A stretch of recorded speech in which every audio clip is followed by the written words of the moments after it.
Deve começar em breve a gravação. Isso. Começou. Boa noite, né, a todos e a todas. Meu nome é Stephanie Despinói e esse é o professor Daniel Galvão. Nós somos professores aqui da UFJF, né, Campus Governador Valadares. E estamos aqui com o professor José Eduardo Rezende Chaves Júnior, também conhecido como professor Pepe Chaves, né, a quem tivemos, né, a honra de tê-lo conosco, né, no dia de hoje, para discutir um tema que ele trabalha muito bem, que é o tema da uberização, né, que foi tão bem retratado nesse filme, né, Você Não Estava Aqui, né, então, você quer apresentar o professor Pepe? Vou falar aqui um breve currículo do professor Pepe, né, ele é doutor em Direitos Fundamentais pela Universidade Carlos III de Madrid, né, sendo esse doutorado também foi reconhecido pelo FMG. Ele é professor convidado no curso de pós-graduação, mestrado e doutorado da Faculdade de Direito, da UFMG, é professor adjunto 1 de Direito e Processo do Trabalho do IEC PUC Minas, e também é ex-desembargador. Né? Desembargador aposentado, do TRT. E além de ser uma das principais referências, né, em trabalho e tecnologia, estudo do trabalho e tecnologia no Brasil.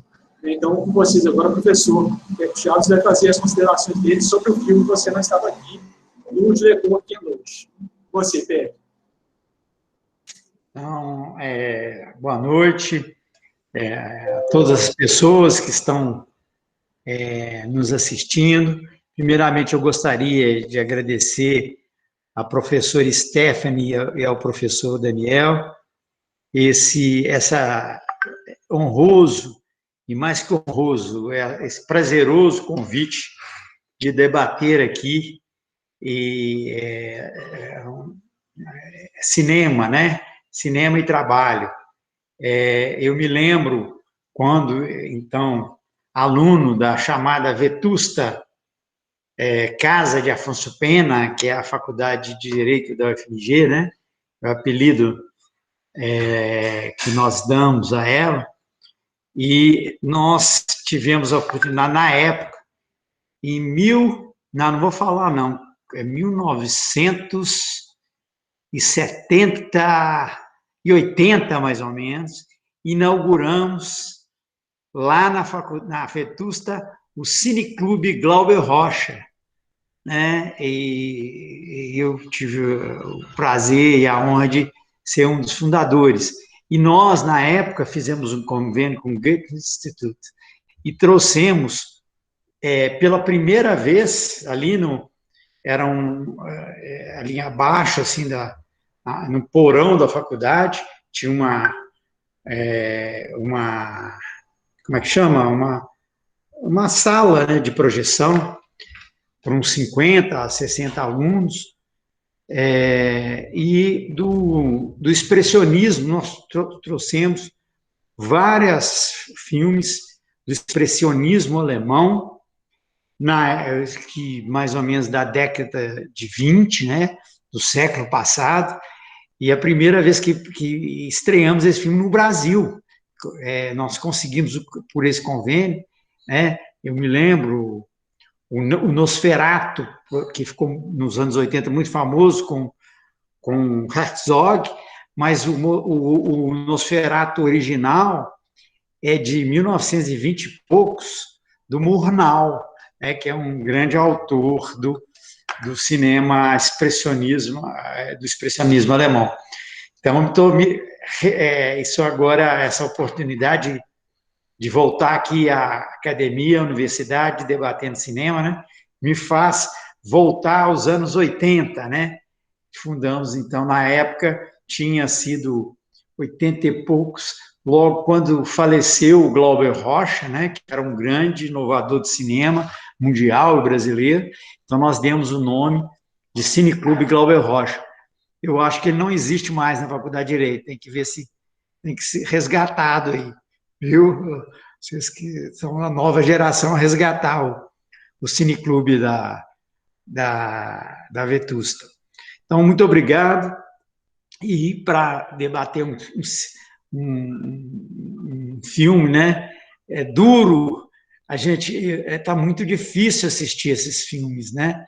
A gente fica meio é um filme que bate muito forte na gente. Então, eu, para te falar a verdade, professor Daniel, eu corro um pouco desses filmes, sabe?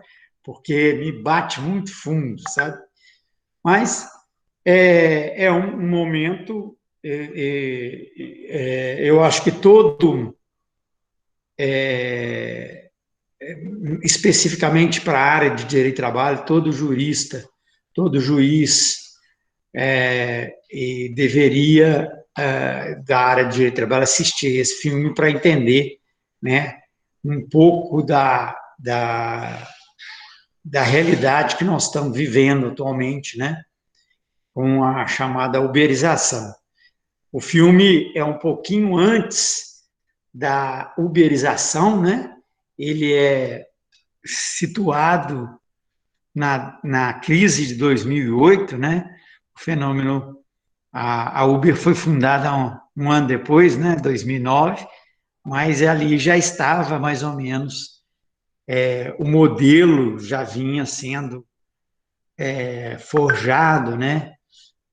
Sobretudo na Inglaterra, uma perversa Margaret Thatcher, né? Eu tenho uma raiva desses filmes que ficam mitificando a Thatcher, que foi uma pessoa, a dama de ferro, que simplesmente dobrou e quebrou e matou, foi o sindicalismo, né? Dama de ferro para enfrentar os mais fracos é fácil, né? Eu queria ver ela enfrentar o sistema financeiro, né? Que aí sim eu poderia chamá-la de dama de ferro, mas ela desestruturou todo o sistema sindical inglês, né? E todo o sistema, a saúde, o sistema de proteção à saúde inglês também. Então, eu não vejo mérito nenhum no seu governo, né? Bom, as considerações, antes de entrar no filme propriamente dito, gostaria de situar, do ponto de vista tecnológico, né, o trabalho o trabalho e o direito, né? Eu fiz até umas anotações minhas aqui, bem rápidas, né? Porque o mais importante aqui é a gente conversar, mas eu queria falar rapidamente, sempre algumas considerações. Primeiro, tecnologia. Muitas vezes a gente tende a colocar, eu não tenho uma postura de forma alguma contra a tecnologia, né? Nunca, eu adoro tecnologia, eu sempre gosto de falar, eu tenho um filho nerd que trabalha lá no Vale do Silício, né? No olho do furacão, em São Francisco, e trabalha com tecnologia. E eu sempre gostei, sempre estudei a tecnologia. Há mais de 20 anos que eu estudo tecnologia e direito. E, inclusive, pelo fato, né, dos meus cabelos brancos, assim, de certa forma, eu testemunhei todo esse desenvolvimento da tecnologia, desses impactos da tecnologia no direito, esse impacto começou na virada do milênio, né, que eu acompanhei muito de perto, o debate mundial sobre essa questão, e até hoje. E vi como esse debate se alterou profundamente, né? Naquela época, na virada do milênio, havia, do ponto de vista, aqui situando do ponto de vista jurídico, né? Eu estou fazendo esse recorte jurídico, pressupondo que também tem alunos do direito também, né? Ou são de todas as áreas e do direito também, ou só do direito? Só para eu situar. Tem muitos alunos meus, né, alunos e alunas, até mando um abraço aqui, do curso de Direito, né, eu leciono o curso de Direito várias matérias da área trabalhista. E o Daniel leciona Direito do Trabalho para Administração. Então, tem dos dois. Administração, economia. Ótimo.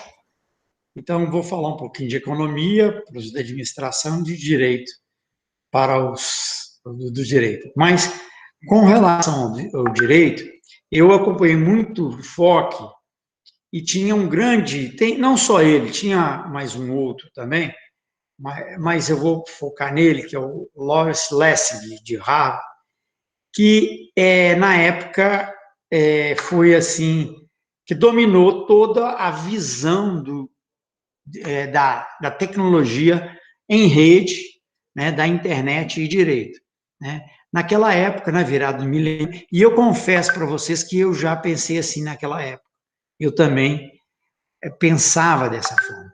Mas havia toda uma certa ingenuidade, um certo otimismo, né, com relação à internet, uma noção de que a internet veio para democratizar o mundo, o conhecimento e tudo, né?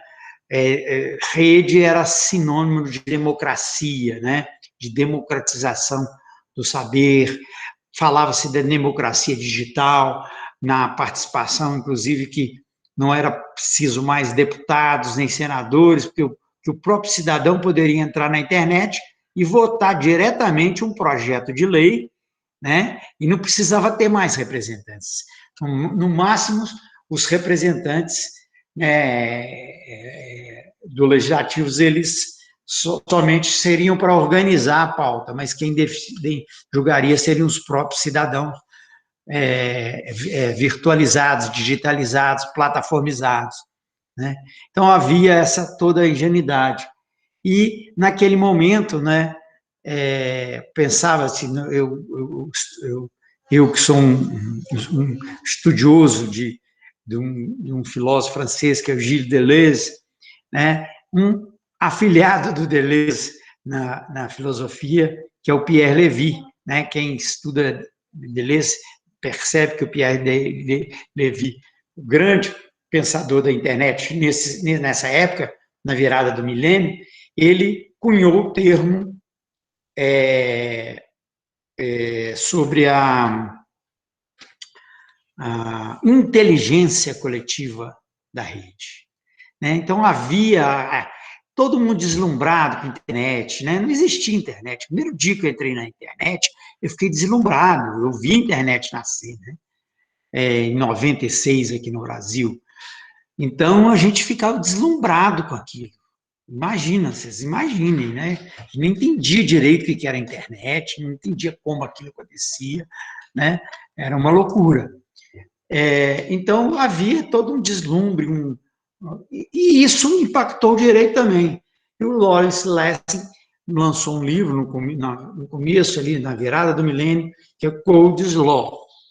O código é o direito. Só que o código a que ele se referia não é o código jurídico, não, é o código-fonte do computador. Então, ele falava o seguinte, olha, no mundo da internet, no mundo tecnológico, o direito não alcança, não regula, porque o direito ele é uma regulação nacional.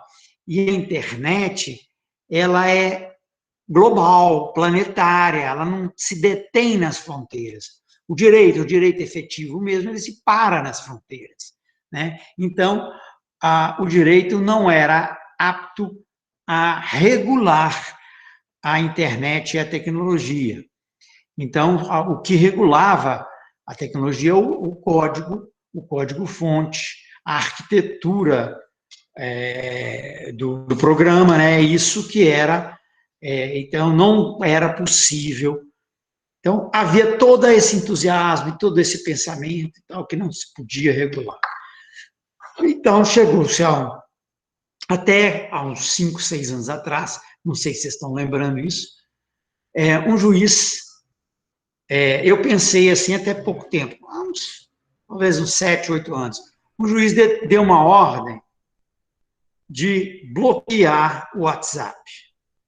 Não quero aqui discutir se ele deveria ou não ter feito isso, né? Não quero entrar no mérito. Quer dizer, apenas que a partir daquele momento caiu uma ficha para mim. Falou, olha, como que o direito não pode regular? Ele mandou a internet bloquear o WhatsApp e o WhatsApp saiu do ar. Ninguém ficara, todo mundo, né? Ficou 2 dias sem o WhatsApp, Brasil inteiro. Então, eu comecei a pensar, gente, essa história de que direito não pode regular a tecnologia é uma grande bobagem que a gente engoliu do Lessing lá na virada do milênio, né? Então, hoje, essa visão ingênua já eu abandonei completamente, né? Que o direito pode e deve regular a tecnologia. E eu presenciei também, professor Stefan, essa virada da ingenuidade, né, da inteligência coletiva, o conceito muito interessante de inteligência coletiva, é um conceito bem feito, bem consistente, né, do Pierre Levy. A inteligência coletiva da rede, a gente partiu ali daquele conceito que hoje ficou um pouco ingênuo e chegamos até com Humberto Eco, que é a legião de imbecis, né? Então, da inteligência coletiva, nós descambamos hoje para a legião de imbecis do Humberto Eco. Então, eu sou testemunha desse movimento tecnológico, né? Desse deslumbre que a gente tinha e que agora que a ficha está caindo com relação à tecnologia. Mas, apesar de agora eu tenho uma visão mais crítica com relação à tecnologia, né? Eu entendo, a primeira coisa que eu gosto de falar é o seguinte: tecnologia, a gente não deve fazer uma oposição, não há uma relação de oposição entre tecnologia e humano. Porque se vocês pensarem bem, não tem poucas coisas são mais características do ser humano como a tecnologia.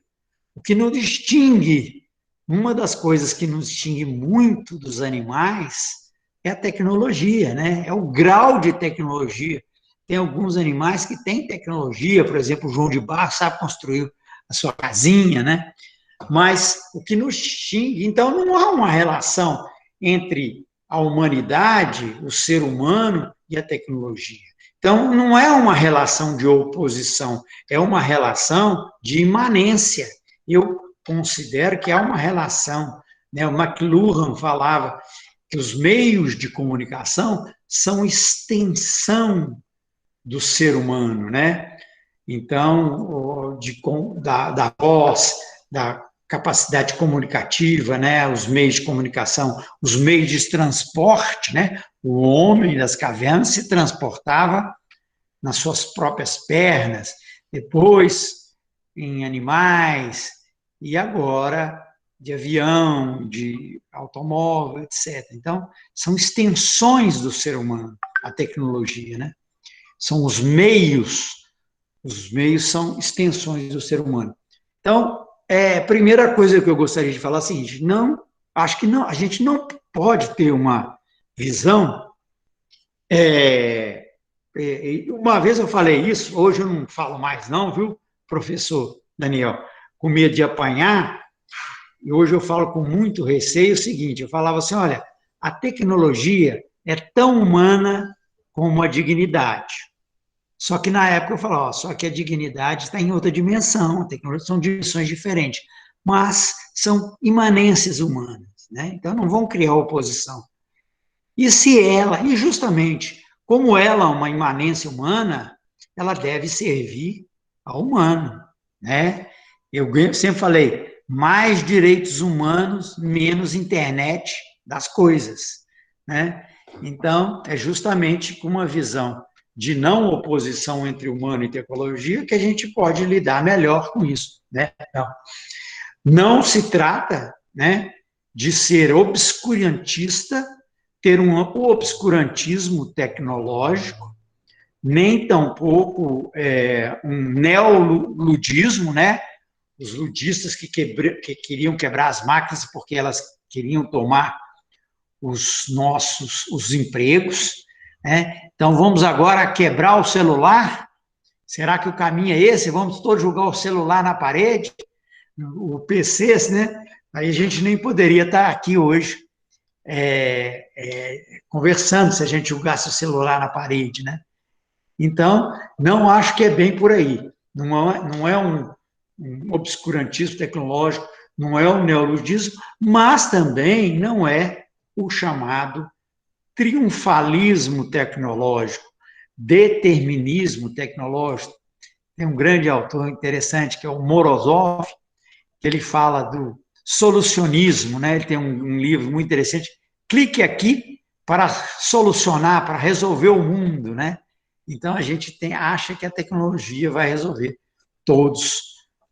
vai triunfar e vai resolver todos os problemas da nossa vida, né? Ledo engano, né? Então, a gente tem que ter uma visão realista, uma visão crítica da tecnologia, mas não obscurantista, né? Ou seja, vamos pensar a tecnologia para o ser humano, né? E o direito como instrumento de regulação, né? Eu gosto muito de falar que eu descobri a contrafaticidade, olha que palavrão, contrafaticidade tecnológica do direito. Ou seja, o direito se opõe à realidade para regular a realidade tecnológica, para pôr limite a ela, né? É uma característica do direito, prescrever uma expectativa de conduta. O direito, nós sabemos, é o mundo do quê? Do dever ser, não é o mundo do ser. O mundo do ser é o mundo dos fatos, né? É o que é. Agora, o mundo nem sempre o que está nos fatos, na realidade do ser, é o que deve ser. O direito é o que deve ser, né? Nós podemos discutir o que deve ser, qual que é o conteúdo do dever ser, já é outra questão, mas a gente não pode considerar que o direito é o ser tecnológico, é o dever ser, é o limite ao ser tecnológico, né? Então, o direito é não matarás, não furtarás, mas o direito impede que exista furto, que exista homicídio, feminicídio? Não, né? É um dever ser, não é o ser, a realidade é outra, né? Então, ela acontece independentemente do direito. Mas o dever a razão de ser do direito é colocar um limite, é dizer o que deve ser. Então, é o dever ser tecnológico, o que deve ser é o limite que o direito. Então, hoje eu penso, ao contrário do Lessig, né, do Codes Law, né, de que o direito, sim, nós temos hoje uma centralidade, os juristas todos, com relação ao limite do tecnológico, né? Bom, feita essa primeira digressão, vamos falar do filme rapidamente, né? O filme, né? Você não estava aqui, né? Que é uma referência ao bilhetinho que o entregador coloca quando não encontra o destinatário, né?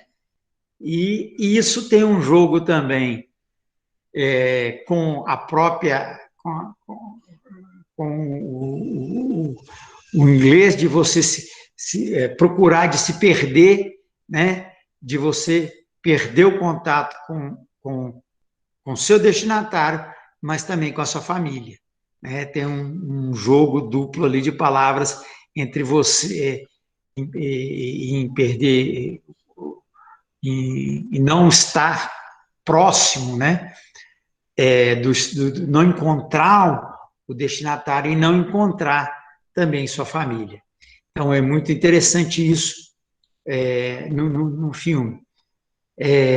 E o nome da empresa me chamou também a atenção, né? De empresa de entrega, que é o PDF, né? O PDF, que é um formato, né, de arquivo eletrônico, é um formato de documento portável, né? Então, também um joguinho. E que você é algo portável, né? Alguma coisa, tudo, de certa forma, até descartável, né? E nesse sentido, é interessante a atenção para o nome da empresa, né, em que ele trabalhava.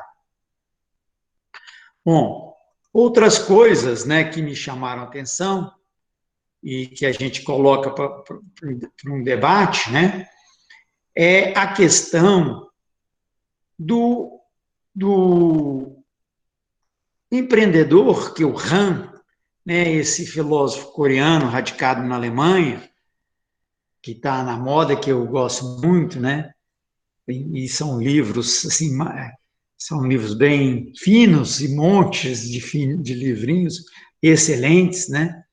E ele fala daquele sujeito que não é mais explorado pelo outro propriamente, ele mesmo se explora, né? Embora também o outro é explorado pelo outro, né? Então, ele é empreendedor, né, da sua própria energia vital de trabalho, que é a própria negação da ideia de empreendimento, né? O empreendimento é uma noção que se descola do trabalho, né? Se opõe ao trabalho, está no campo do capital, né? Então, você confunde, de certa forma, né, esses dois, o empreendedor e o trabalhador, numa pessoa só, numa perspectiva esquizoide, né, de a pessoa é ao mesmo tempo trabalhador e empreendedor, né, e isso fica muito claro no filme, né? Ele situa ali no 2008, se não me engano, que ele situa historicamente, embora o filme é recente, o filme eu acho que é de 2019, mas ele é situado logo na crise ali, na crise de 2008.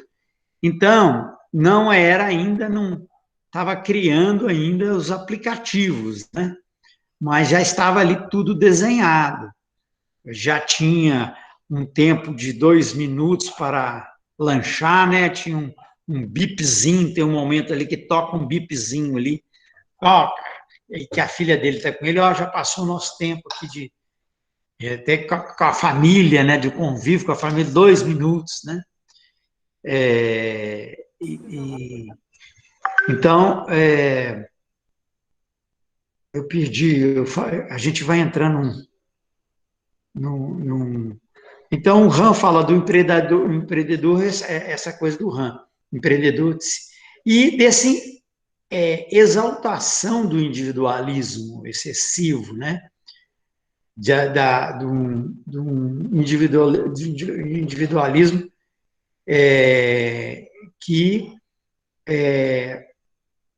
ele chega, ele quer ser um empreendedor, ele começa a trabalhar na empresa lá de entregas, né? É certo de que vai se transformar numa empresa, né? E a gente vê que ele vai se endividando, né?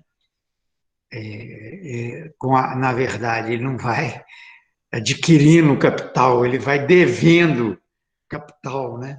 Com aquela relação que ele tem sem nenhuma autonomia, porque ele não tem, ele jamais, ele pode trabalhar 30 anos, que ele jamais vai ter nenhum cliente, porque os clientes não são dele.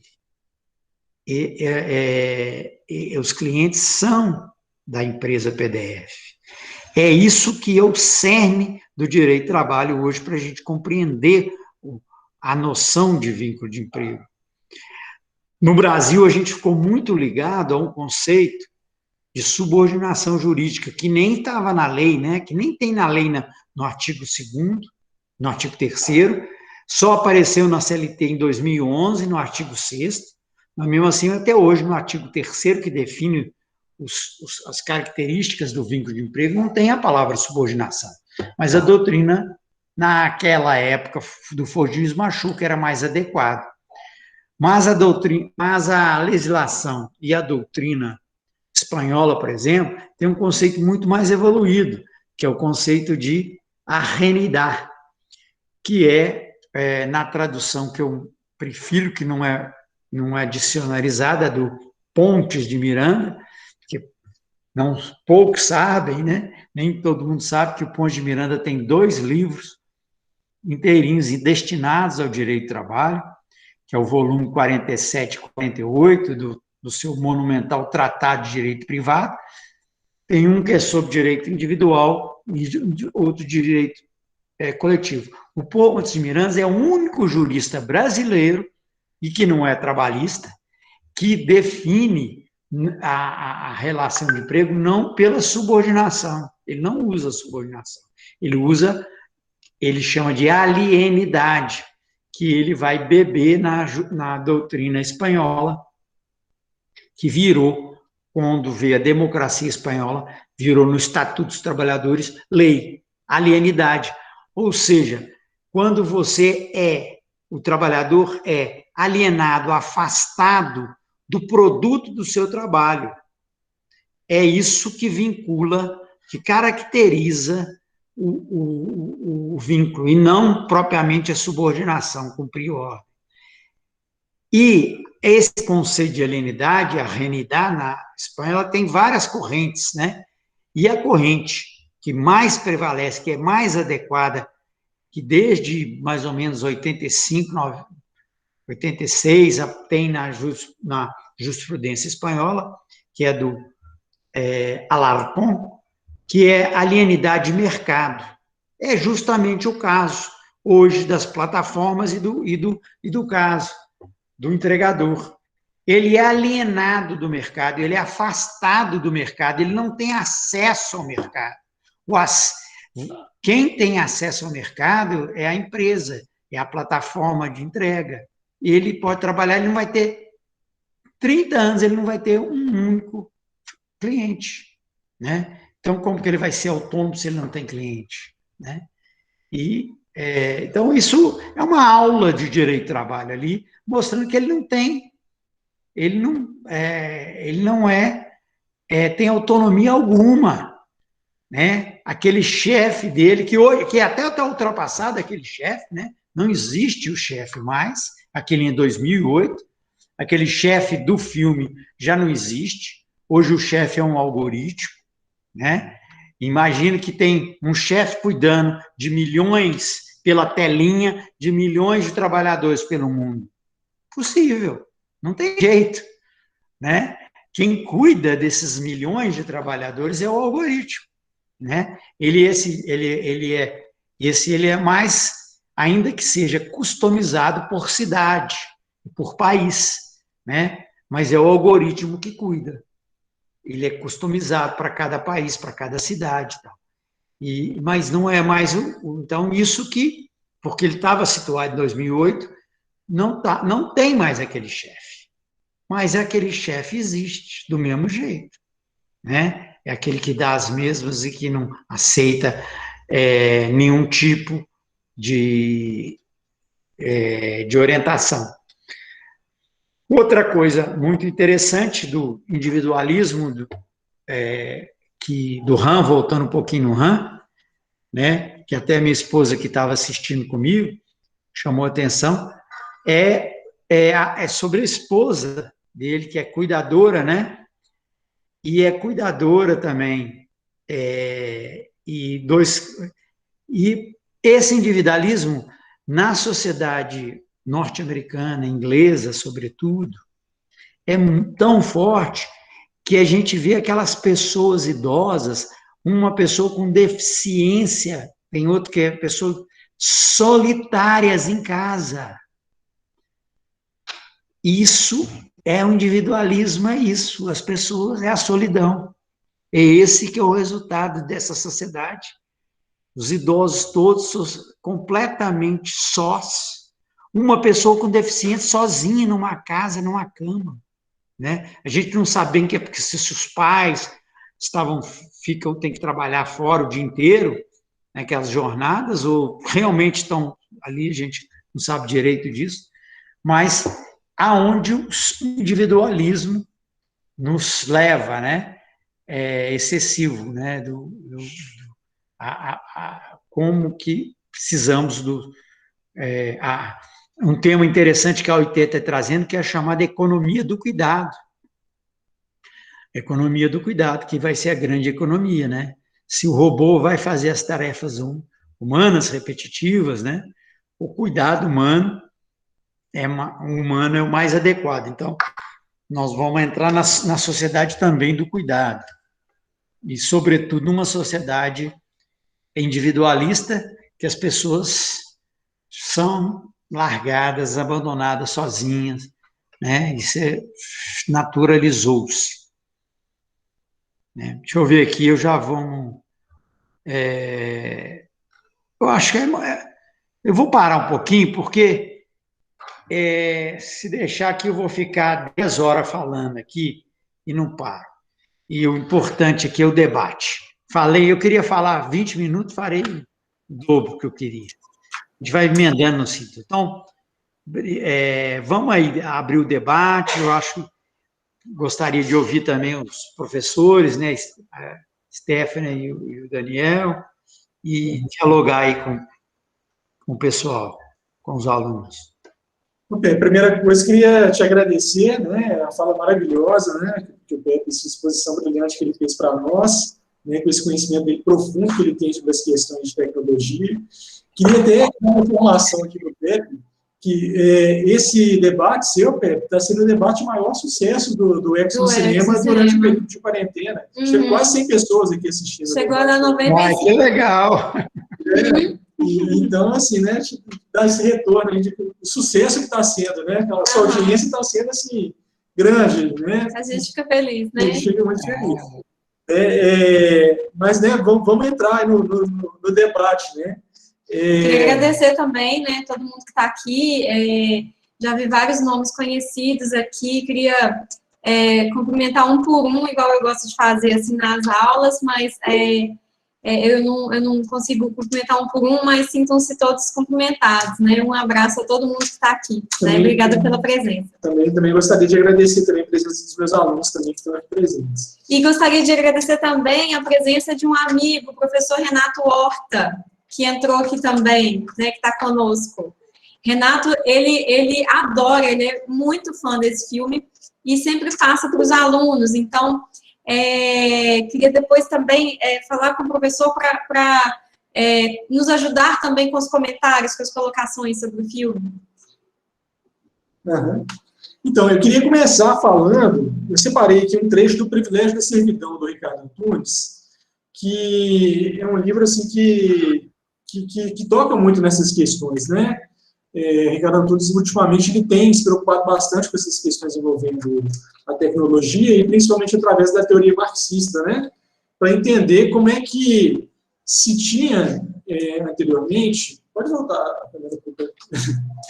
Anteriormente, a gente tinha, principalmente na década de 80, aquele debate, que o Pepe até passou um pouco por isso na fala dele, de como se imaginava que, com o avanço da tecnologia, que na realidade a gente teria até um fim das classes sociais, teria toda uma transformação radical da sociedade que, hoje em dia, para nós está muito claro que não aconteceu, né? E aí tem uma série de autores que imaginavam, né, que a coisa seria muito diferente do que ela acabou sendo, né? A gente tem aí o Habermas, que tinha uma outra concepção aí baseada principalmente na questão cultural, na questão do reconhecimento. A gente tem o próprio André Gorz também, que é um autor que a princípio era marxista, depois começou a ser crítico do Marx, né? E que também veio falar de um adeus ao proletariado, né? Que seria esse fim da centralidade do trabalho, a perda da centralidade do trabalho, né? E hoje em dia está muito claro, né, que não só o trabalho continua sendo muito central, né, o trabalho vivo, né, que na expressão marxiana, ele é essencial para a exploração do trabalho. Não existe produção de valor sem a presença do trabalho vivo, como toda essa potencialidade que existia, né, através desse advento dessas novas tecnologias, sendo incorporada pelo próprio sistema capitalista, né? Então, esse trechinho que eu peguei do Privilégio da Servidão, eu vou até ler ele para vocês, que para mim fica muito claro como é que esse sistema de opressão, ele, na verdade, não incorpora. Na verdade, eu acho que o sistema capitalista ele sempre faz isso, né? Sempre que ele vê alguma possibilidade de ruptura, né? Algum movimento que vai tensionar com as bases do sistema, ele incorpora aquilo para dentro dele e transforma, né, aquilo a favor da exploração, da lógica, né? Da lógica de exploração do mais valor, que é a lógica que mantém o sistema em funcionamento. Então, eu queria ler esse trechinho do Privilégio da Servidão, né, que o Ricardo Antunes fala o seguinte: ao contrário da eliminação completa do trabalho pelo maquinário informacional digital, estamos presenciando o advento e a expansão monumental do novo proletariado da era digital, cujos trabalhos mais ou menos intermitentes, mais ou menos constantes, ganharam um novo impulso com as TICs, que conectam pelos celulares as mais distintas modalidades de trabalho. Portanto, em vez do fim do trabalho na era digital, estamos vivenciando o crescimento exponencial do novo proletariado de serviços, uma variante global do que se pode denominar escravidão digital, em pleno século XXI. Né? Então, o Ricardo Antunes vai utilizar essa expressão de escravidão digital, né? E eu acho que é um termo que é muito próprio, né, para a gente poder entender isso que está acontecendo, né? Como, na realidade, essas novas tecnologias guardam muito daquilo que a gente já via desde o início do sistema capitalista, né? Que é justamente essa lógica de concentração de riquezas cada vez maior, né, de exploração do mais valor cada vez maior, né, exploração do sobretrabalho, né, aumentando aí a produtividade e diminuindo os espaços de vivência, né, os espaços em que o trabalhador poderia respirar, eles são cada vez mais diminutos na realidade. Né? O que a gente tem é essa utilização da tecnologia como forma de quase que sufocar o trabalhador. Né? O controle ele vai se tornando cada vez mais rígido, né? Embora, como o Pepe estava dizendo, né, a gente tende, alguns doutrinadores tentam achar no direito do trabalho que as relações de emprego agora são difíceis de serem identificadas. Na realidade, a tecnologia vem no sentido contrário, né, para demonstrar que o controle está cada vez mais presente, cada vez mais intensificado através do uso das tecnologias. Né? Então, era esse comentário geral assim, que eu tinha a fazer com relação a todo esse panorama, né, que o filme envolve, e também queria fazer uma observação também a respeito do título do filme. Até teve um aluno da Stephanie que fez um comentário também sobre a questão do sorry, né? Aqui. Que ela falou.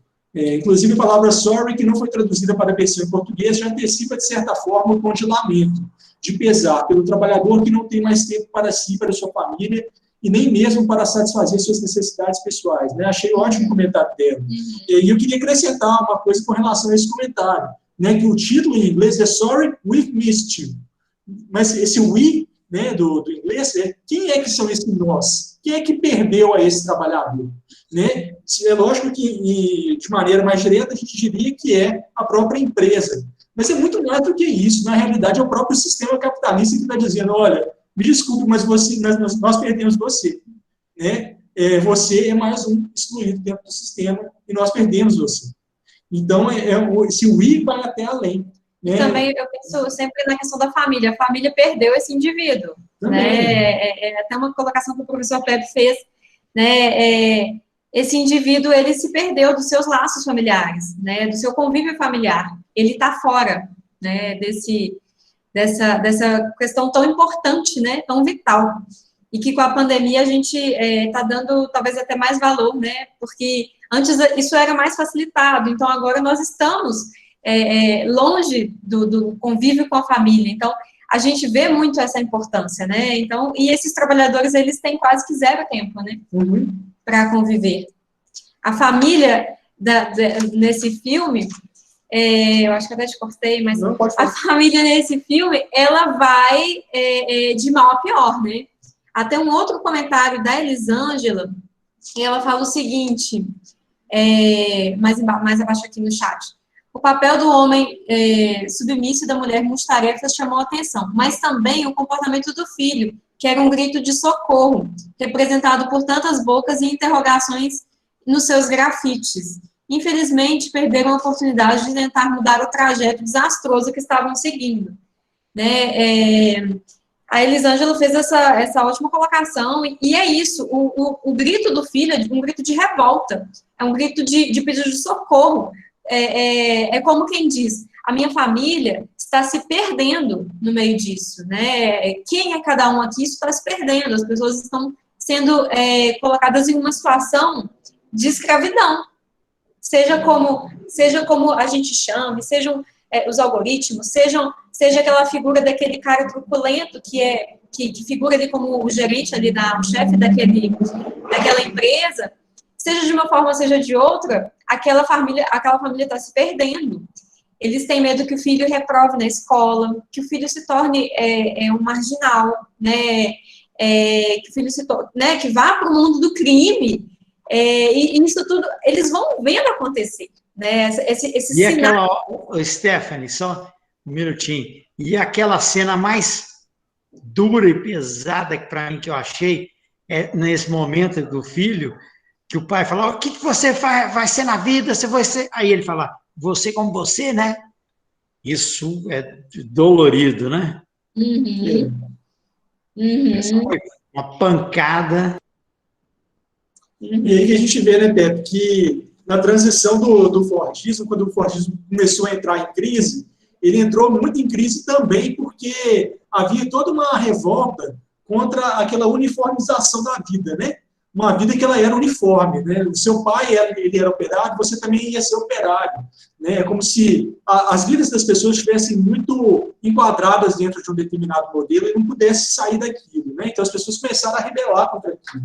Só que o que a gente vê é que toda essa revolta, ela acabou sendo incorporada mais uma vez pelo sistema, né? Então a gente vê que essa manutenção desses padrões, né, de precarização, de exclusão social, ele se mantém, infelizmente, né, hoje em dia, através de novos modelos, de novos arranjos, mas ele se mantém, né, então eu acho que isso fica muito, muito nítido, assim, né, essa cena é muito emblemática mesmo, realmente, é uma cena que toca, que dói, né? Que dói muito, que toca muito, com certeza.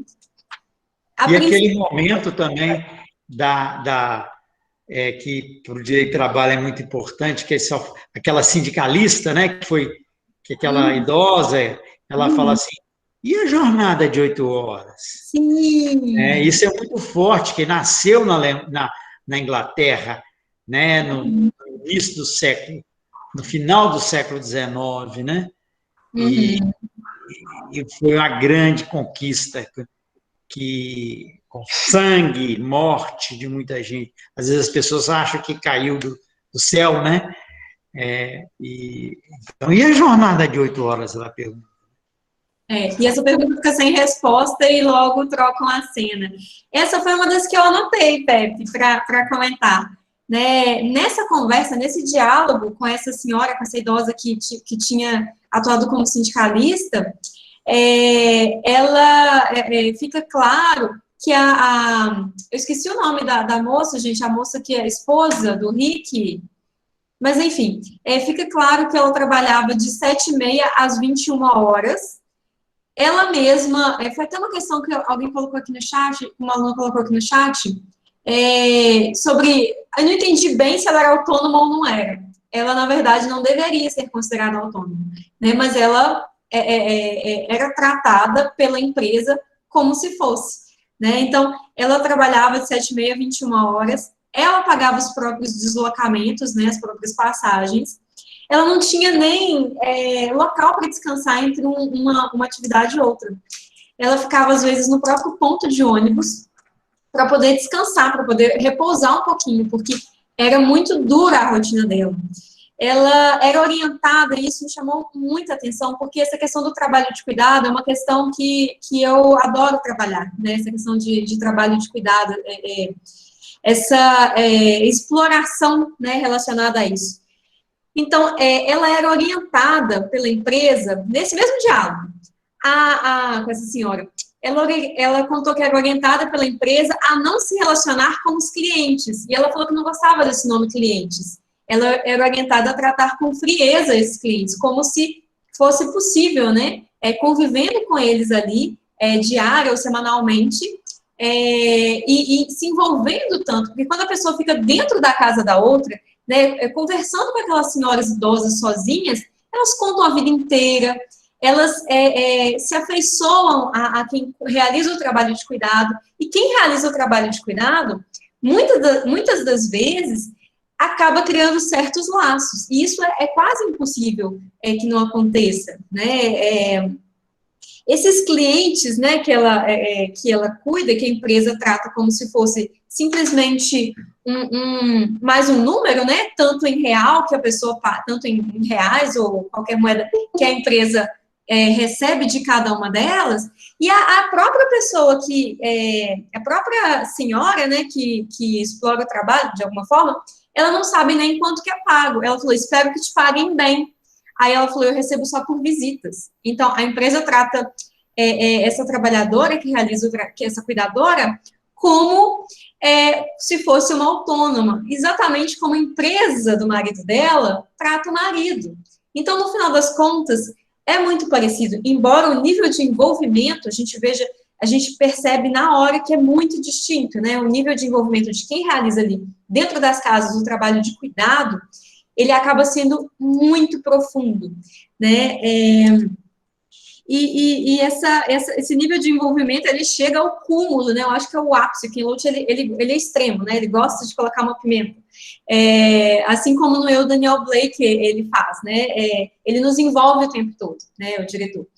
E esse momento, esse ápice para mim, foi quando eles programaram muito um jantar juntos.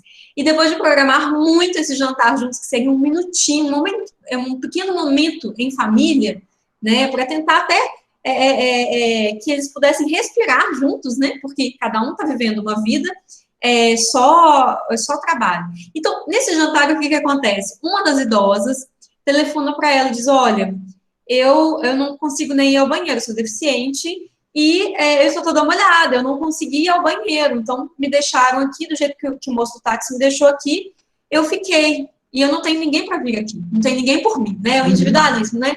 Que o Pepe falou, será que essa pessoa não tem familiares mesmo? Não tem ninguém que possa socorrer? E não tinha. Então, quem que foi a pessoa que foi lá ajudar? Justamente essa pessoa que era orientada a tratar como clientes, como números, os destinatários dos seus serviços, né?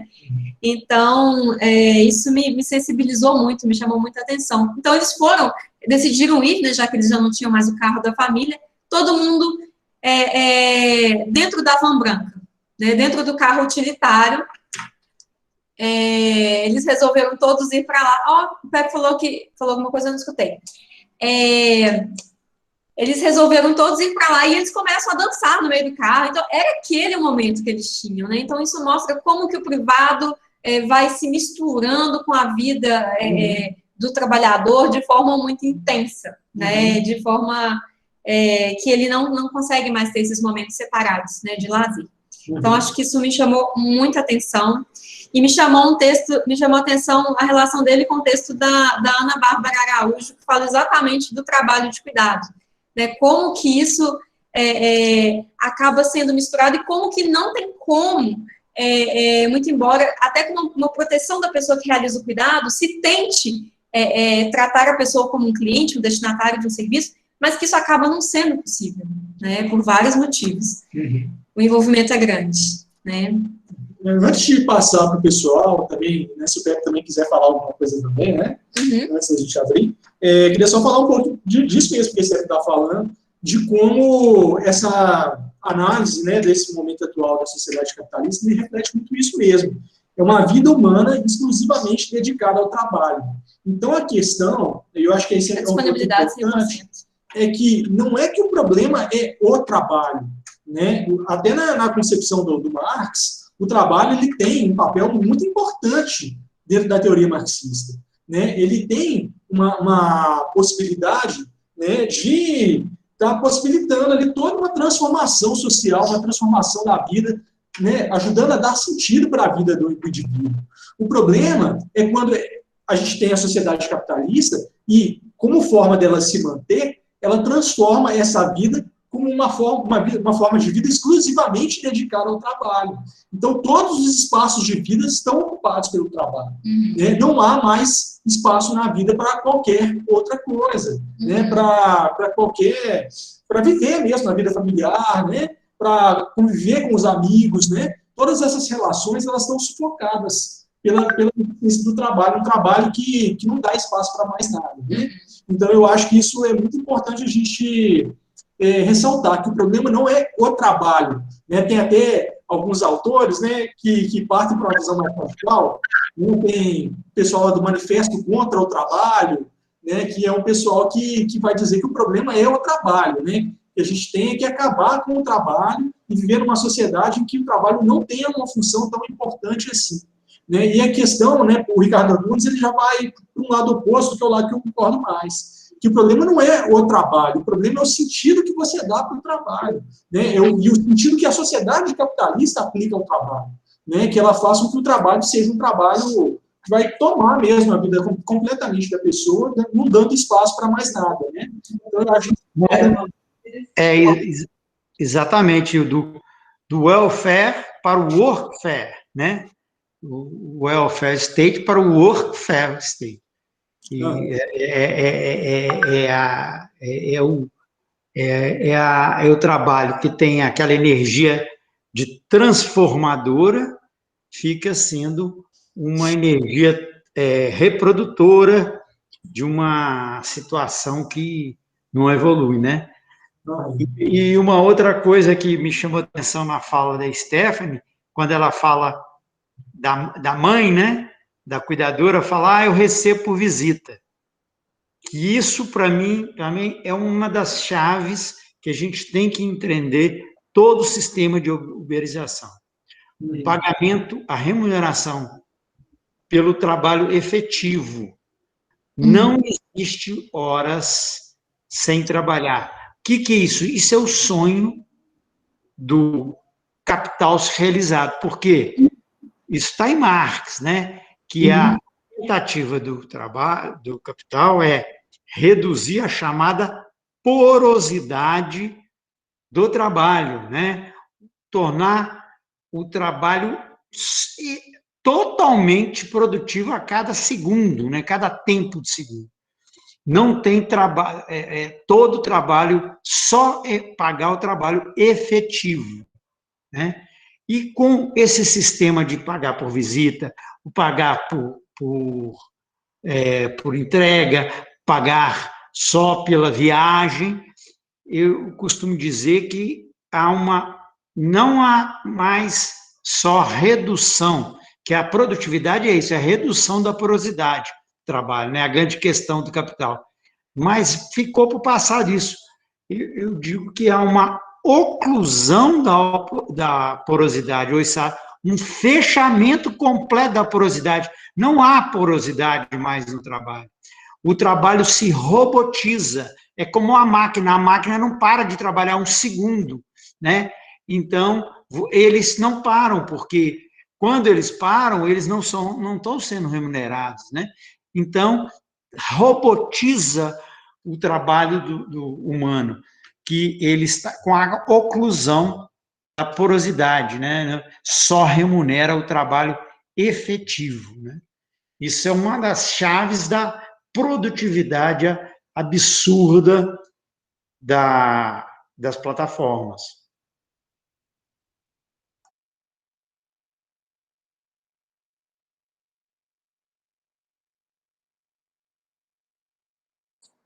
falando que a gente vê também nos trabalhos 0 hora, né? Os contratos de trabalho 0 hora, que depois deram origem ao nosso trabalho intermitente, aí, né? Essa coisa horrorosa, monstruosa. Nossa. Vamos abrir para o debate, porque eu estou vendo tantos comentários interessantes no chat, mas eu queria que vocês se manifestassem pelo microfone, para que a gente possa, porque eu não estou conseguindo acompanhar todos, eu estou vendo muita coisa legal, mas eu não estou conseguindo acompanhar todos. Pode usar o microfone, fica à vontade. Posso falar? Claro. Eu estou fazendo um TCC sobre fast fashion e trabalho análogo à escravidão. Então, eu tenho pesquisado muito sobre esses casos aqui no Brasil, de situações desse tipo. E uma coisa que vocês estavam falando sobre a gente não reconhecer mais o chefe, que o chefe é um algoritmo, e a gente não tem mais essa noção. O que acontece muito também, que eu tenho visto, é uma tática própria do sistema capitalista mesmo, de fazer sucessivas terceirizações para a empresa que for realmente responsável, ela se eximir da culpa e falar, não, foi aquela empresa que eu, por exemplo, estava lendo o caso da Zara, e era uma empresa que fazia uma determinada peça de roupa que teve essa denúncia de trabalho análogo à escravidão. E aí a Zara quis se eximir da culpa porque não sou eu, é uma empresa terceirizada, que é da empresa terceirizada. E não tem funcionado ainda bem, né? Tipo, ela foi responsabilizada da mesma forma, entrou na lista suja. Mas é uma tática que está sendo usada e que foi permitida pela globalização, pela internet, por tudo isso. E outra coisa que eu gostaria de falar também, que eu gosto muito desse assunto, eu gosto muito de direito do trabalho, então eu vou ficar um pouco animada aqui, é que a gente, às vezes, tem umas condições que as pessoas são submetidas no trabalho que, às vezes, a gente nem percebe que elas são degradantes. Eu vi muitos casos de pessoas que dormiam no local de trabalho, pessoas que levavam filho, amamentavam enquanto trabalhavam, mas também questões, por exemplo, de ficar numa sala fechada entre tecidos, e isso cria um perigo de incêndio, e isso também é uma forma de assim, degradar o trabalhador. Então acho que até nas mínimas coisas, no filme dá para perceber, né, isso, o Rick, ele mais deve do que ele ganha, e parece que todas as atividades dele não são para ele ascender, mas para ele continuar abaixo de qualquer forma. Então eu acho que assim, eu chorei com o filme, naquela cena que a filha dele entrega a chave para ele. Eu achei, não sei, porque eu acho que a gente também vive essas coisas. Eu vivi isso com meu pai, ele é metalúrgico, né? E foi muito difícil, ele trabalhava na Uzi Minas, acho que muitos aqui conhecem. E eu acho que, assim, foi muito bom o filme. Eu agradeço a professora Stephanie por ter proporcionado. E é isso que eu queria falar, mas qualquer coisa eu vou falando aí de novo. É isso. Eu que agradeço seu comentário, sua participação, Clarissa. É muito interessante o seu tema de TCC, porque essa precarização extrema das condições de trabalho, ela acontece sem que a gente veja, sem que a gente perceba, né? Então, com relação a essas grandes empresas que exploram né, pequenas outras empresas que exploram trabalhadores muito precarizados, ela acabou ganhando muita notoriedade com o caso do Rana Plaza, né, que é um edifício lá em Bangladesh, que simplesmente o edifício desabou, né, e foi incendiado, né, o Rana Plaza, ocorreu uma tragédia, eu sei que ocorreu um desabamento desse edifício, e aí apareceram várias etiquetas de marcas muito famosas, Nike, várias, muito famosas. E aí o mundo inteiro parou e começou a prestar atenção nessa questão. Tem várias empresas que a gente acredita que por serem grandes, por investirem muito em publicidade, por estarem no nosso dia a dia, e serem grandes patrocinadores de eventos esportivos, etc., a gente acredita que por ser caro, quem faz também estaria sendo bem remunerado, o que não acontece, né? Então, isso é muito chocante, né? Sem contar aquelas empresas que cobram super barato, né? Então, aí, realmente, às vezes, né, de fast fashion, e fica realmente muito nítido que alguém está recebendo muito pouco por isso. Mas tem empresas que não, que cobram muito caro, e que, mesmo assim, não pagam bem seus funcionários. E a vida dessas pessoas acaba sendo engolida, né, pelo trabalho. Tanto que a minha pesquisa vai ser sobre o caso Amissima, que é uma marca de moda de vestidos mais caros, assim, mas também tem Pernambucanas, tem Renner, que a gente usa aqui muito em Valadares, mas também tem até aquelas lojas do Brás, que é muito famoso e tal. Então, é uma coisa que não é próprio de um setor. E eu também não acho que seja próprio da indústria da moda também, mas de toda essa lógica que a gente vive hoje, que eu até falei no meu relatório, que eu já mandei, que a gente está vivendo uma vida de empreendedorismo e coaching e não sei o quê, essas coisas que incutem na nossa cabeça que a gente... igual no começo o Maloney, eu acho, fala com o Rick assim, você vai ser dono do seu próprio destino. Uhum. E isso, assim, você ser empregado virou uma coisa que você não quer esse título de empregado, você quer ser o colaborador, você não quer um contrato de emprego, você quer uma parceria, uma autonomia, mas a verdade é que isso é uma tática usada para descaracterizar os próprios direitos do trabalhador e degradar ele ainda mais do que se ele tivesse esse título de empregado, porque ser empregado não é uma vergonha, né? Mas as pessoas parecem que com essa mentalidade que tem agora, de empreendedor, não sei o que, você tem que estar sempre nesse nível, assim, de autonomia, de não ter subordinação a ninguém.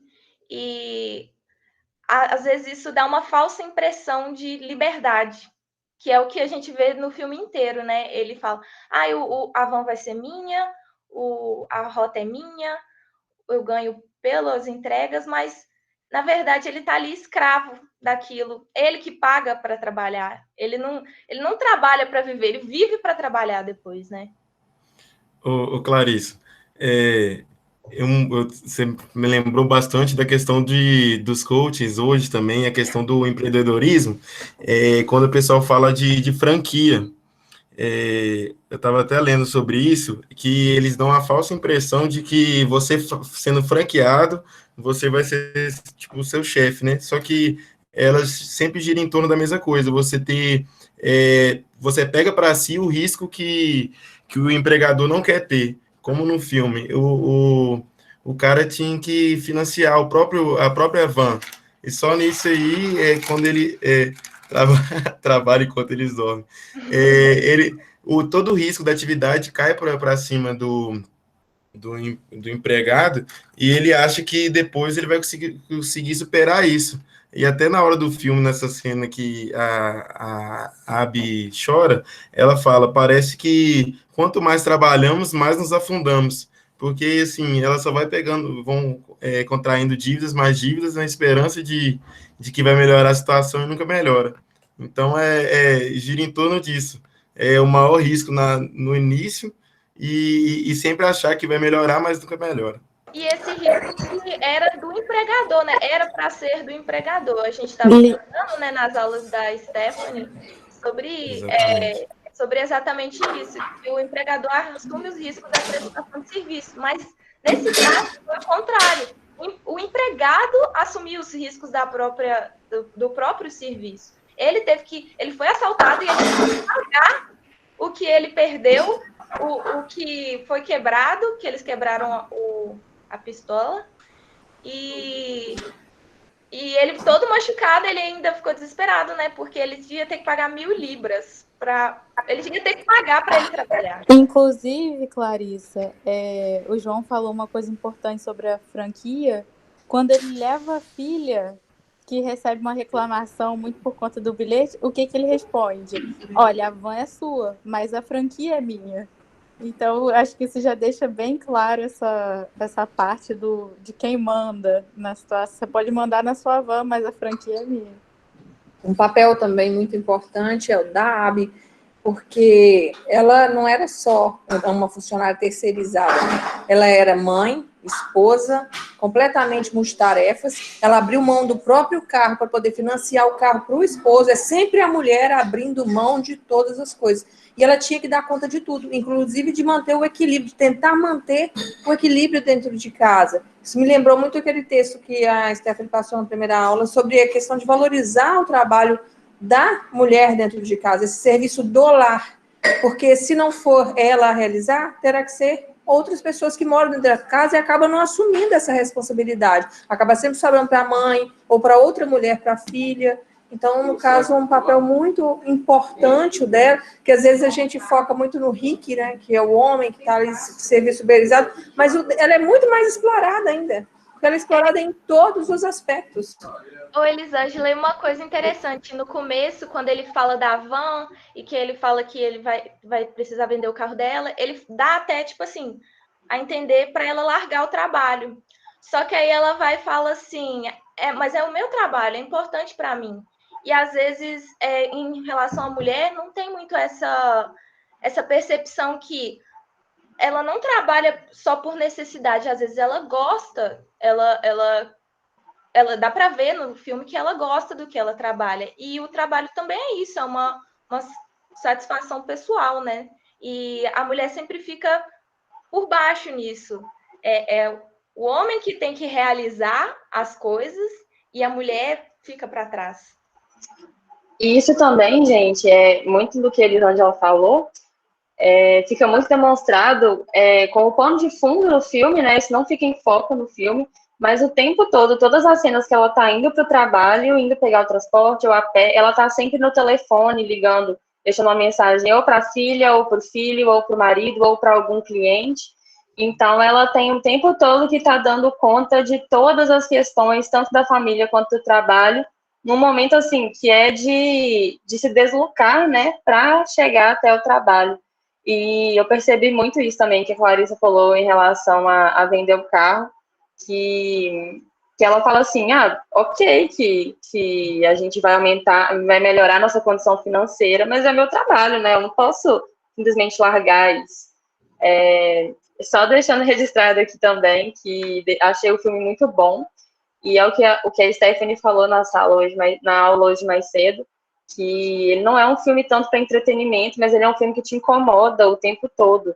E é o que a Elisângela comentou também no chat, que o filme ele tem vários momentos de tensão e vários momentos apreensivos e tristes e de angústia, tanto da família quanto dos trabalhadores, que vão deixando assim, a gente incomodado o tempo todo no filme.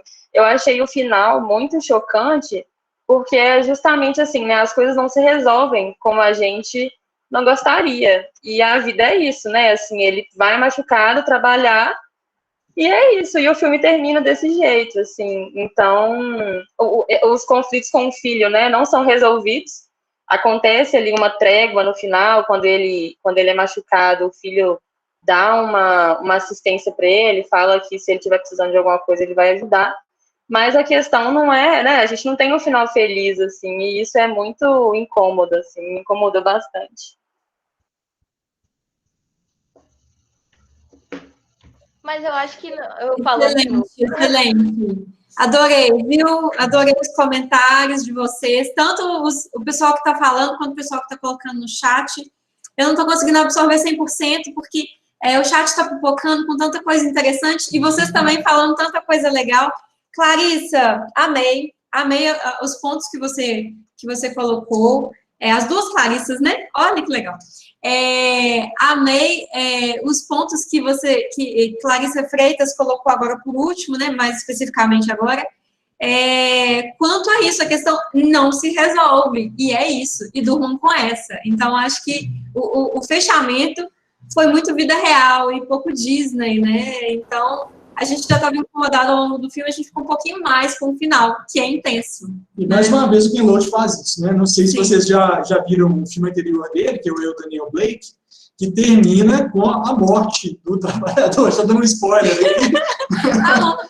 Mas, assim, mas o Ken Loach, ele é muito assim, né? Ele realmente leva a coisa até a última consequência. É muito vida real, né? E ele não alivia isso. Né? Ele não alivia, não.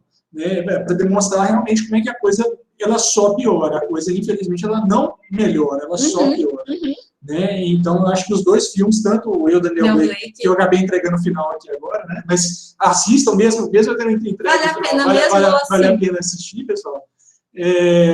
Nos dois filmes acontece isso, né? É uma coisa bem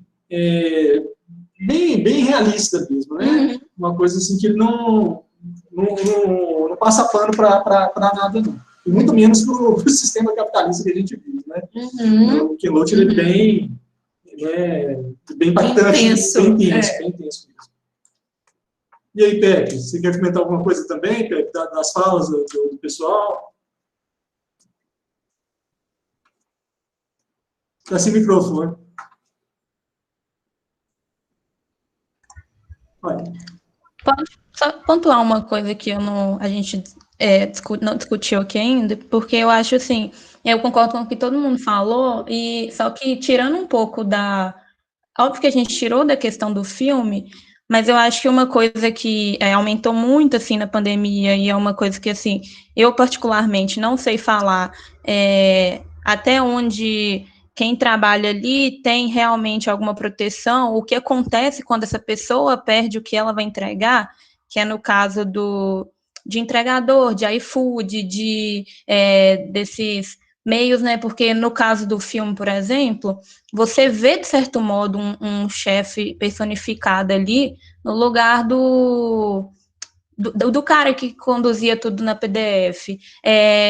E a gente, de certo modo, tem isso frente a um dono de um restaurante e tal. O que a gente hoje não vê, e que eu acho que dá uma maior sensação de autonomia, inclusive, é em motorista de aplicativo, porque, de certo modo, ele vai fazer o horário dele, mas ele também, até onde ele tem uma proteção, dele sofrer um acidente de trânsito, que é uma coisa também que ficou claro quando ele ia comprar a van no filme, da questão do seguro e tudo mais, tudo fica muito mais na coisificação de tudo, inclusive do indivíduo, quando ele está no hospital e tudo mais, que tirando um pouco do filme, que só muda às vezes a forma que acontece, que essa questão até onde, porque tudo que parece inovador, parece que não tem que ter certa regularização, até onde o motorista, a pessoa que traz a comida aqui, se ela no percurso perder, até onde isso não vai ser descontado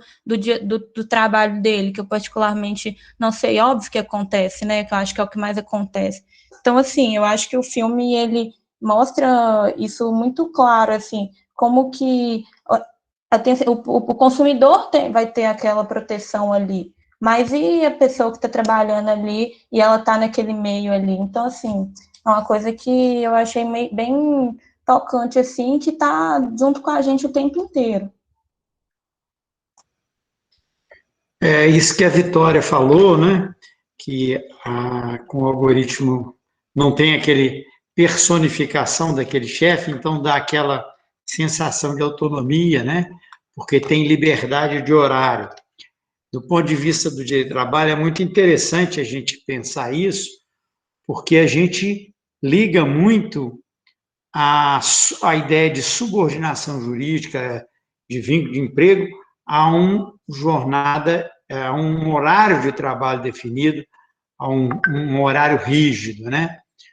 Mas isso, desde 1943, na CLT, ela não coloca como requisito do vínculo de emprego a assiduidade ou até a flexibilidade de horário. O artigo 62 da CLT, por exemplo, diz que sempre considerou empregados vários trabalhadores que não têm controle de jornada, né? Então, ter flexibilidade de jornada não quer dizer que não é empregado e que não está subordinado, né? Desde 1943. E não só a flexibilidade, até a assiduidade. A CLT, desde 1943, no artigo 6º, reconhece o vínculo de emprego daquele trabalho a domicílio, né? Pensa bem, uma coisa que eu gosto sempre de fazer esse exercício. Na Constituição diz que o domicílio é o, como é que chama? É o asilo inviolável do cidadão. Não diz isso na Constituição? Que o domicílio é o asilo inviolável. Ninguém pode violar esse asilo do cidadão, mesmo que esse cidadão seja um trabalhador, um empregado. Com mais razão ainda, tem que garantir dele, do empregado, em relação ao patrão, a intangibilidade do domicílio, né? Então, nunca o trabalhador, o empregador, pode violar o domicílio para exercer um controle de jornada. Não pode. Ele trabalha a domicílio, antigamente não tinha telefone, não tinha meios de controle à distância, mas, mesmo assim, o artigo 6º previa o trabalho a domicílio. E no trabalho a domicílio, se o domicílio é um asilo inviolável, a pessoa trabalha se quiser ou não. Hoje eu não vou trabalhar. Hoje eu estou aqui em casa, vou fazer outras coisas, vou viajar, né? Então, é interessante que nem tanta novidade porque desde 1943, o artigo 6º previa que a possibilidade do vínculo de emprego sem a existência de controle de jornada ou de controle até de assiduidade. O trabalhador do domicílio nem todo dia trabalha, às vezes ele, num dia, acumula uma tarefa de um dia, 2 dias, não vai trabalhar no dia, né? Eu trabalho por tarefa. Então, e é interessante como, inclusive, até para juízes, essa suposta autonomia impressiona, né? Dá uma senha de uma suposta autonomia, quando, na verdade, é uma flexibilidade, né? Que é totalmente compatível com a ideia de relação de emprego, né? Não é incompatível, não é muito menos sinal de autonomia. Então, é muito interessante a gente trabalhar isso. Eu gosto muito de trabalhar um conceito do Foucault e do Deleuze, que o Foucault fala da sociedade da disciplina, que a gente é inserido, o Fordismo é uma sociedade disciplinar, né? E o Deleuze, já no final dos anos 90, fala da sociedade do controle, que ela tem são parecidas, mas não a mesma coisa. Ela não se opõe, mas é um desenvolvimento, é um fluxo natural, ou social ou econômico, do desenvolvimento da sociedade disciplinar, ela se transformou numa sociedade do controle.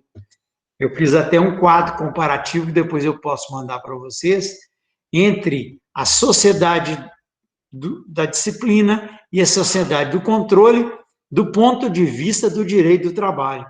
Como esses dois conceitos, do Foucault e do Deleuze, são super ricos, são super adequados, parece que foi feita como luva, né, para o direito do trabalho.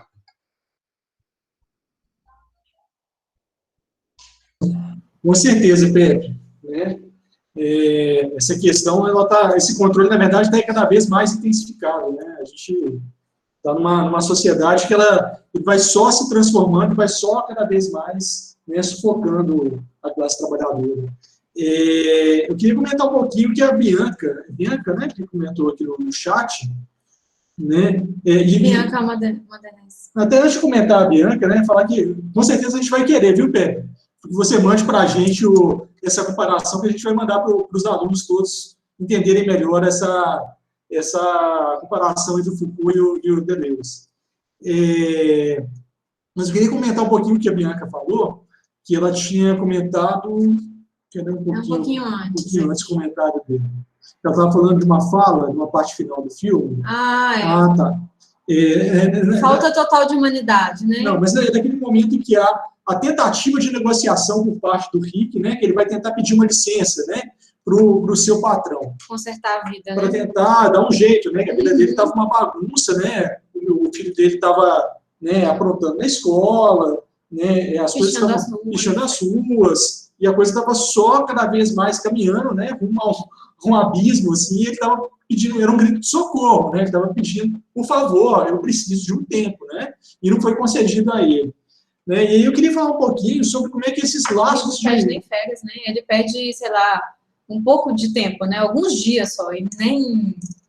ele dá vários exemplos, né, tendo a ver até com isso que a Bianca falou, ele dá vários exemplos, olha, fulano, a irmã dele teve um AVC, o outro ciclano, o parente dele está internado no CTI, e vai falando de situações trágicas, que eu nem lembro, ou seja, está todo mundo aqui em uma situação extrema, então essas situações não me importam.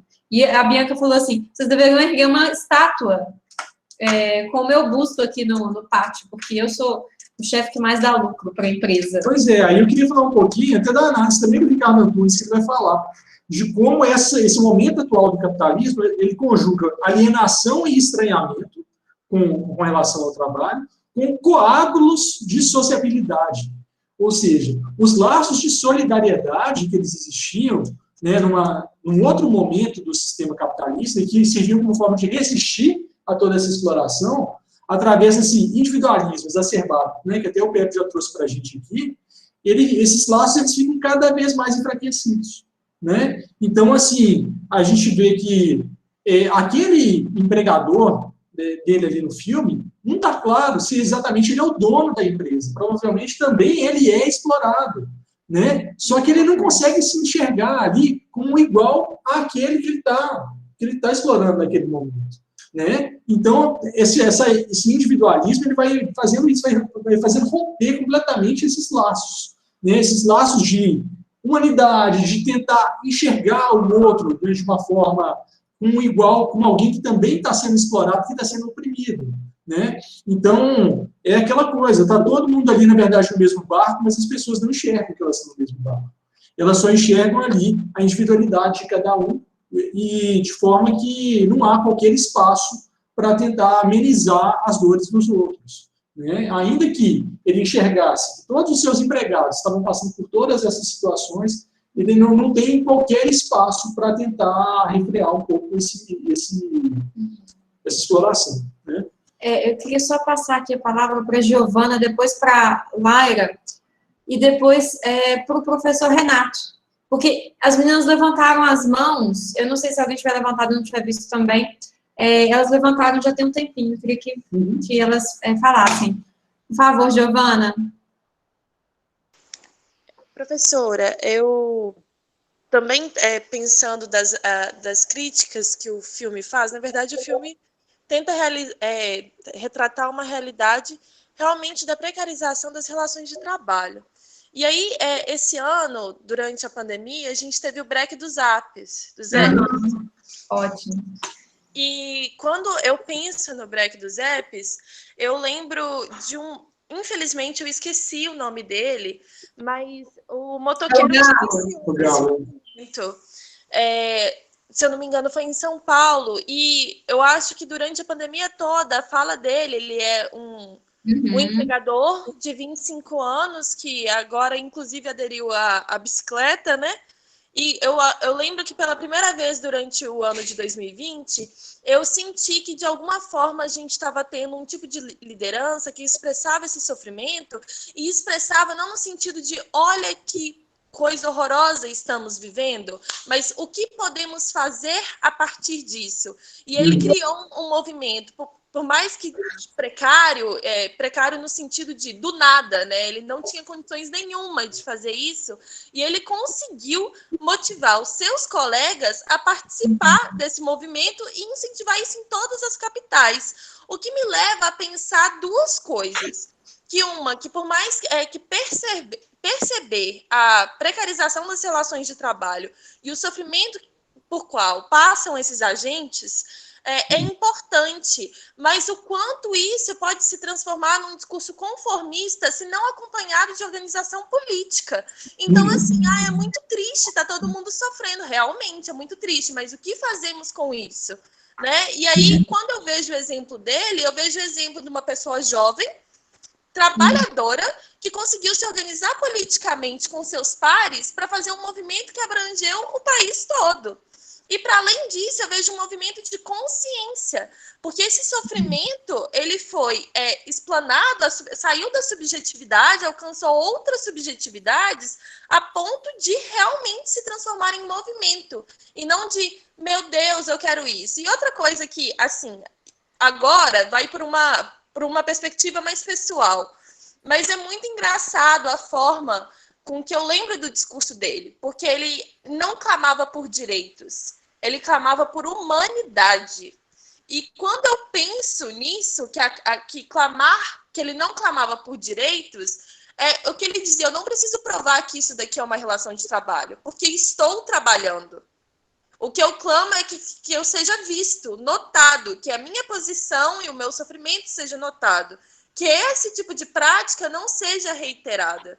Então, quando eu penso nesse sentido também, eu não sei até que ponto o debate que a gente fala, não, mas de certa forma isso fica escondido do mundo do direito, porque o direito ainda não se adequou às novas formas de trabalho, ou as novas formas de trabalho surgidas da tecnologia ainda não se encontram encampadas pela formulação do direito, ou o mercado tem feito, e o capitalismo tem gerado a aniquilação dessas relações para que ninguém seja responsabilizado por esse tipo de opressão.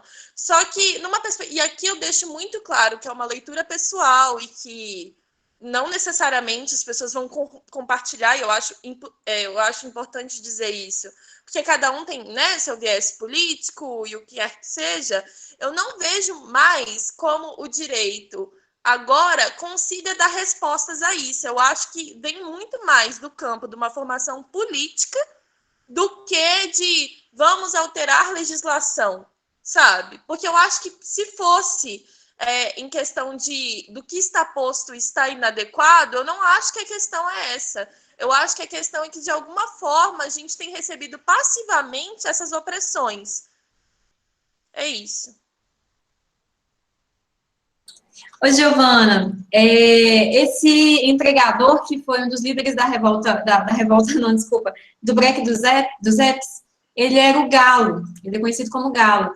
E tem Ai, gente, vou até mandar isso para as turmas, tem um vídeo que é muito bom, que é o professor, tanto o professor Rodrigo Carelli, quanto o professor Jorge Luiz Sotomayor, né, em que eles conversam com o Galo, na época em que ocorreu o break dos apps, né.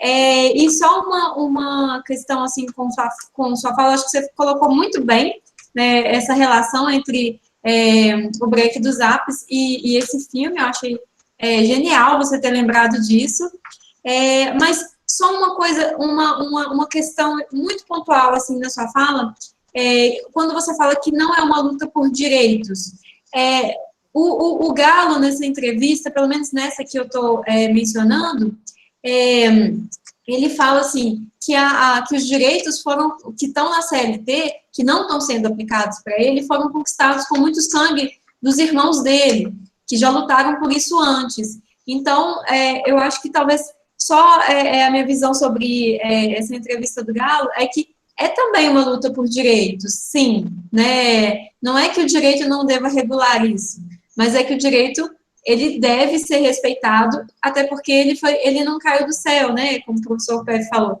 Ele não caiu do céu, não veio isso do nada. Ele foi conquistado com muito suor, sangue e lágrimas, e gente morta mesmo, né? Pessoas que insurgiam e que morreram, né? Então, ele falou, eu tenho orgulho dos meus antepassados que lutaram por isso. Então, só faria essa colocação, mas você está de parabéns, Giovana. Ótima colocação. Eu também queria fazer algumas observações sobre a fala da Giovana. Eu gostei muito também das observações. Gostei da relação que ela fez. Uhum. Não, mas principalmente de um ponto que é a questão da necessidade de a gente focar também de como a resistência é possível, né? Porque muitas vezes a gente tende a focar só em como esse mundo do trabalho está se deteriorando, né, como as relações de trabalho estão se precarizando, mas a gente não enxerga que também é possível uma resistência da classe trabalhadora. Né? Tem um autor que eu gosto muito para trabalhar isso, Giovana, que é o Edward Palmer Thompson, é um historiador marxista, que ele tem um conceito que se chama de classe como relação e processo. E ele na verdade, ele fez esse estudo dele para entender a formação da classe operária lá na Inglaterra. Né, no início da classe operária, surgindo lá na Inglaterra, nos primeiros anos da Revolução Industrial. E aí, o que ele foi identificando? Ele foi identificando que as classes trabalhadoras, através das lutas que são travadas aos longos dos anos, elas vão mantendo uma espécie de cultura operária. É como se, de filho para pai, essa cultura operária ela se mantivesse. Então, ainda que, de alguma forma, ela possa estar um pouco adormecida, ela não está completamente adormecida, porque ela é uma questão histórica, é uma questão cultural, essa resistência. Né? Quando a gente pensa, por exemplo, aqui no Brasil, quando a gente pensa nos grandes movimentos das greves, né, que foram encampadas principalmente, né, aqui, independentemente da posição dele como figura política depois, mas ele foi um grande líder grevista, que foi o Lula, né, lá nos anos de 1980, nas grandes greves do ABC paulista. Né? Aqueles movimentos, eu não sei se vocês já tiveram oportunidade de ver os documentários sobre a época, mas são, assim, impressionantes os movimentos. Você vê ali a força da classe trabalhadora de uma forma muito nítida, muito clara. Tem um filme que se chama Peões, que é um documentário do Eduardo Coutinho. E é um filme assim, que ele vai entrevistar esses trabalhadores na atualidade, os trabalhadores que participaram desses movimentos das greves do ABC Paulista na década de 1980. Foram algumas das primeiras greves que aconteceram, né, durante a ditadura militar, né, que já é um processo já que a ditadura estava começando a cair. Né? E aí eles vão mostrar justamente como é que eles tinham toda essa força, né? E muitos deles ainda acreditam nisso ainda, né? Como a classe trabalhadora ainda pode resistir, né? Isso faz parte da maneira deles de enxergar a vida, né? Então, eu acho que isso está muito presente lá na fala do Galo, né? Esse movimento de resistência, né? Tem um outro autor também, né? Que é o Rui Braga, né? Que inclusive escreve muito também com o Ricardo Antunes, mas que tem um livro que se chama A Rebeldia do Precariado, e que ele vai falar que como essas novas classes trabalhadoras, que são chamadas por alguns autores de precariado, né, elas também têm essa força de resistência. Né? Lá na Europa, a gente tem diversos movimentos também de resistência com relação à exploração trabalhadora. E muitas vezes eles não são ressaltados. Né? Quando a gente vai observar a narrativa que existe na mídia hegemônica, né, ela não dá muita atenção para isso que está acontecendo. Né? Esse break dos ápices, ele teve sim uma relevância, teve sim um alcance, né? Mas ele não estava ali presente na grande mídia, né? Ele estava presente na internet, no Instagram, né? Mas mesmo assim ele conseguiu movimentar a classe trabalhadora de uma forma muito marcante, como há muito tempo não se via, né? Então eu acho que é muito importante que a gente entenda isso também, que as coisas não estão assim tão perdidas quanto elas parecem, né? Que é possível sim que a gente tenha movimento de resistência. Né? E o Galo foi muito forte nesse sentido. Né? Eu gostei muito da sua fala nesse ponto. Agora, eu queria fazer uma observação com relação ao seu comentário a respeito da questão dos direitos.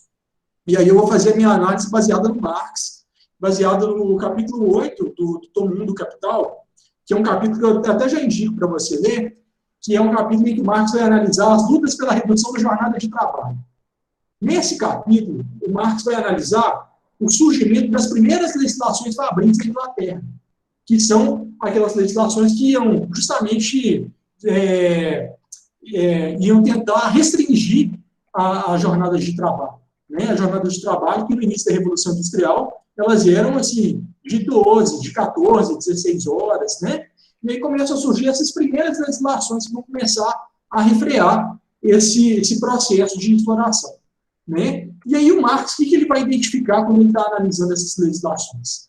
Que o direito do trabalho, né, na época não era um direito do trabalho consolidado, da forma que a gente vê hoje, mas era um embrião, né, do direito do trabalho, dessas legislações fabris, ele tem um caráter dual.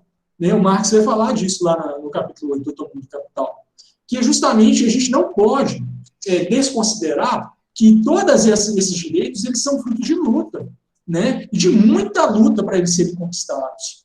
Né? Apesar que, às vezes, a gente tende a pensar que esse direito ele veio de uma forma automática, ou como se ele tivesse vindo através do Estado, de uma maneira em que a luta não tivesse participado daquele processo. Né? Mas, na realidade, a luta ela é muito necessária para que esses direitos sejam consolidados. Agora, eu também concordo com você que esses direitos, baseado também no Marx, que esses direitos são insuficientes para a gente pensar numa transformação mais radical da sociedade. Né? Eles são importantes e eles vão garantir patamares mínimos sim, de civilidade, né, de humanidade, mas, ao mesmo tempo, também são insuficientes. É preciso a gente pensar numa transformação ainda mais radical da sociedade e que vão muito além de uma mera transformação do direito. Né? Então, nesse ponto, eu concordo com você. Mas é preciso que a gente enxergue também essa dualidade que existe do direito do trabalho, principalmente. Como desse processo de lutas. Professor, eu acho que, de alguma forma, talvez eu não tenha me feito entender, porque eu acredito nos direitos como meio, não como fim. Então, é mais nesse sentido, porque eu agora, lendo um pouco do Losurdo e do trabalho, que é um estudioso, que foi, né, porque ele faleceu, um estudioso do Marx, ele, em um capítulo do livro dele, da luta de classes, ele deixa muito claro que antes, no feudalismo, os senhores eles eram obrigados a prover a subsistência dos seus escravos, porque os escravos eram propriedade. Então, se eles morressem, subsistência mínima, né? Não estou falando de dignidade, nem de condições de vida, nada disso. Mas porque se eles morressem, os senhores ficavam mais pobres, porque perdiam propriedade, ok. E que com a transformação disso, através da encampação pelo direito, veio a questão no sentido dos direitos. Então, assim, eu vejo os direitos como o senhor disse, como conquistas de lutas, porque de fato são, né? Não vieram de graça. Ao mesmo tempo que eu vejo que é uma resposta do Estado para não conceder coisas maiores, é como se fosse uma gestão de interesses políticos, realmente. E aí, quando eu coloco o exemplo do galo, eu coloco justamente nesse sentido porque a época, por exemplo, que o Marx tratava as coisas, esse sofrimento era muito fácil não, mas era mais fácil de ser manifestado enquanto movimento, porque tinha o mesmo local em que todos os operários podiam ver o seu sofrimento e se tomar consciência de si e do outro, que eram as fábricas. E hoje, no atual contexto, isso não é assim. E, inclusive, eu tinha muito medo de como se daria essa mobilização das subjetividades em prol de uma luta comum, por fim de opressão, quando se tem tanta desunião, no sentido não entre os operários, mas de você não ver o outro não está imediatamente ao seu lado, é muito mais um trabalho solitário, como que você forma consciência coletiva a partir disso. Então, assim, era mais nesse sentido que eu falo que o galo foi uma esperança. Saber que alguém, numa pandemia, em condições diversas, que a gente viu historicamente, conseguiu promover isso e utilizando do discurso do direito, não como fim em si mesmo, mas como meio para uma transformação radical, que ele chama muito mais as pessoas à luta e tomarem consciência do próprio sofrimento e opressão do que exatamente de eu quero direito. Não, ele acredita que o direito é importante, mas que ele acredita numa transformação realmente e conseguiu encampar isso. Mas muito obrigada, enfim, desculpa qualquer erro aí.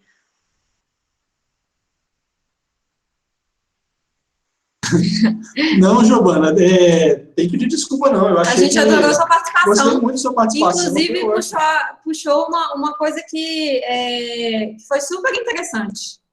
Agregou bastante ao debate. Com certeza, foi ótimo. Foi ótima essa provocação, Giovana. Eu queria passar a palavra para o professor Renato.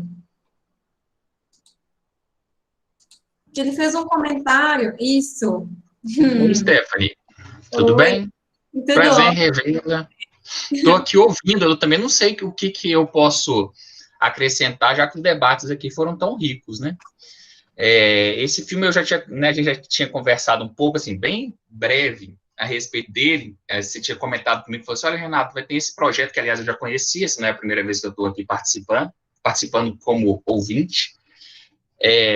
Mas é um filme que eu particularmente gosto, eu também levo para a sala de aula, mas eu levo para a sala de aula, apesar da gente poder fragmentar esse filme, né, em várias partes, e dentro dele debater vários assuntos interessantíssimos aí com relação ao direito do trabalho, eu normalmente levo ele para dentro de sala com uma reflexão, uma forma dos alunos refletirem, mas aí pensando em mim, na época que eu estava também na graduação, né, que eu fico muito preso, segmentado, em determinada área do direito, sem relacionar elas com outras, né, e até mesmo com a vida.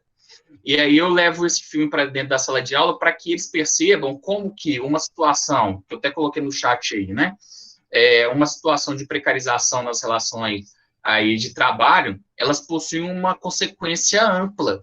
Às vezes, quando a gente vai tratar a respeito desse tema, a gente fala sempre relacionado a questões patrimoniais, financeiras, econômicas, mas veja o tamanho dessa repercussão que tem no ambiente familiar. Quem aqui já teve desempregado sabe o sofrimento que é você estar desempregado, né? E ver, eu fico com aquela última cena, para mim, a cena, cada um falou aqui de uma cena preferida no filme, né? Para mim, a minha cena preferida no filme é a última, quando o Rick, ele dá a ré o filho tenta impedir que ele saia para trabalhar, porque ele está machucado, né? E ele dá a ré na van, e ele vai em direção ao trabalho. Ali você percebe um sofrimento, porque ele está em uma dualidade, uma na qual ele está condicionado a ter que trabalhar ali a qualquer custo, porque aquilo ali é que é o correto de fazer, aí ele trabalhar mesmo estando todo destruído, né, ter apanhado, ter ficado no hospital e está naquela situação ali física precária, e do outro lado ele vê que isso está levando a família dele para um caminho tortuoso, um caminho difícil, uma degradação familiar. E aí eu, nessa época, a primeira vez que eu passei esse filme para os meus alunos, era uma época também bem tormentosa para mim. Por isso, acho que também eu fiquei gostei tanto, melhor dizendo, desse filme. Que era uma época em que eu estava trabalhando no escritório, eu trabalhava em torno de 8 horas por dia, tenho um filho de 3 anos, então ele tinha ali 1 ano, coisa assim. Aí eu trabalhava 8 horas no escritório, e depois eu trabalhava lecionando mais de 19 até as 22h30, né? Ou seja, eu não via o meu filho, né? Então, assim, a gente às vezes vê do outro lado uma situação como essa e enxerga ela como uma situação tormentosa como e muitas vezes a gente esquece de nós mesmos, que nós talvez estamos dentro dessa mesma ciranda. A gente talvez não percebe porque a gente já está tão acostumado, tão mergulhado nela, que a gente não consegue enxergar. Mas muitas vezes ali esse trabalho, às vezes a forma com que ele é prestado, muitas pessoas falaram aqui a respeito do Uber, por exemplo, né? Os trabalhadores aí que trabalham mais de 8 horas por dia rodando. Com certeza eles estão abrindo mão de ter um período maior com suas famílias. Todo mundo tem família. Então eles abrem mão em relação a isso. E sempre que você conversa, pelo menos quando eu converso, pego o Uber e converso, eles estão sempre muito satisfeitos com aquela situação de ter um trabalho, de estar realizando um trabalho, de acreditar que é o dono ali dos meios de produção, de que é o proprietário do negócio, né? E muitas das vezes não percebem que faz uma jornada tão grande, tão exaustiva, e que faz eles perderem outras oportunidades na vida, não oportunidade de trabalho ou financeiro, mas a oportunidade de viver a vida. Porque se a gente dedica todo o nosso tempo para o trabalho, o que resta para a gente realmente viver? Será que viver é realmente só trabalhar? E aí, falar assim, do jeito que eu estou falando, é muito simples. Mas aí você pode pensar, e você, Renato, aquele seu período de 8 horas no trabalho e depois indo para a escola, mudou muito pouco. Eu queria, é um querer meio não querer, né? É um querer viver mais a vida, mas ao mesmo tempo você se julgar. Ah, mas se eu abrir mão disso aqui pode me faltar ao final. Ou isso aqui eu posso perder essa oportunidade, ela nunca mais voltar. Sendo que a oportunidade, eu sei, é apenas um discurso, porque você vencer isso é muito difícil. A oportunidade é a oportunidade de viver. E a oportunidade de viver é a gente gozar também dos nossos ambientes familiares, do nosso convívio com nossos amigos. Então, eu levo esse tipo de reflexão. A gente começa pelo início, né? Igual eu ouvi também vocês falarem a respeito do nome do filme. Ele tem um simbolismo muito grande, né? Que ele vem despertar na gente o que a ausência pode causar. E isso é bem demonstrado em todo o filme, enfim. Mas, assim, eu não sei o que eu posso mais contribuir, ou se contribuir com alguma coisa nesse debate, mas outra questão aí, né, interessante, que eu também já pontuaram, mas eu também acho muito, muito interessante, aquela fala onde tem o filho, que já disseram aqui, né, o filho que, como que ele enxerga o pai, né, é um trabalhador que trabalha 14 horas por dia, e o filho enxerga ele como derrotado. Eu acho que ninguém aqui consegue dizer que o filho enxergou o pai como vencedor. O pai ficava o dia inteiro trabalhando, se a gente observasse a tal meritocracia, né? Um homem trabalhando ali o dia inteiro, e aí quando ele chega em sua casa, e aí ele tem um embate com seu filho, que é coisa normal, faz parte da família, esses confrontos, o filho diz a ele, né?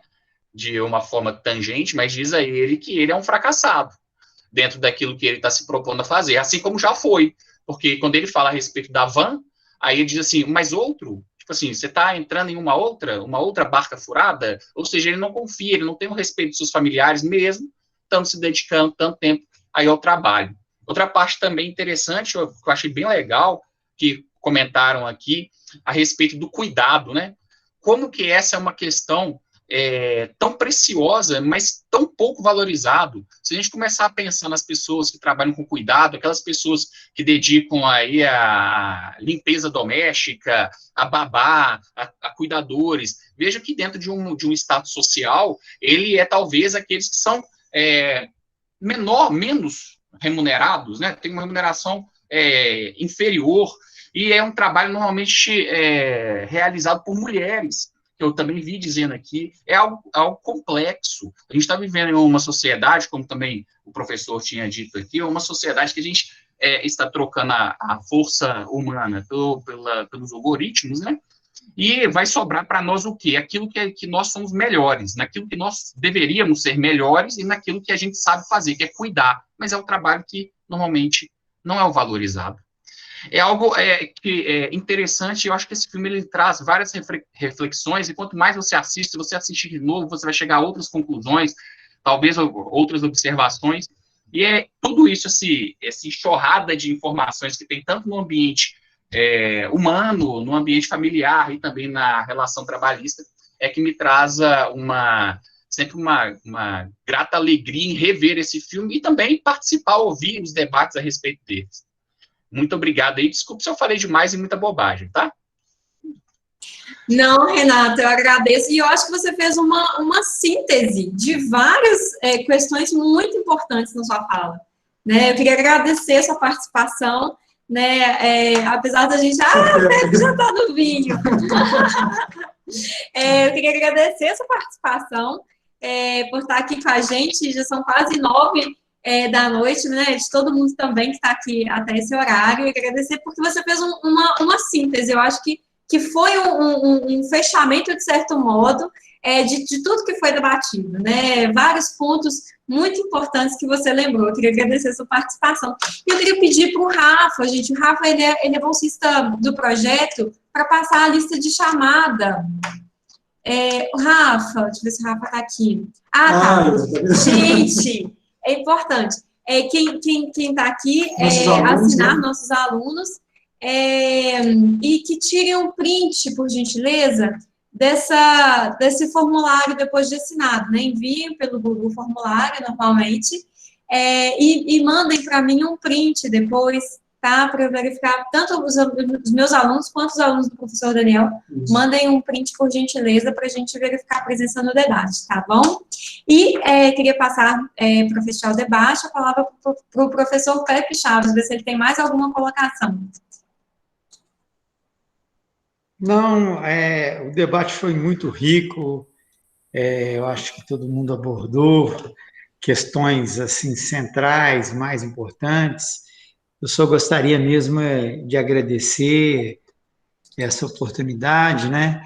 E parabenizar aí pelos alunos, né? Uma sexta-feira à noite, prestigiando esse debate, né? Parabéns aí pelos professores que conseguiram canalizar, né? O interesse dos alunos. Hoje, o interesse das pessoas é o bem mais precioso que existe no mundo, né?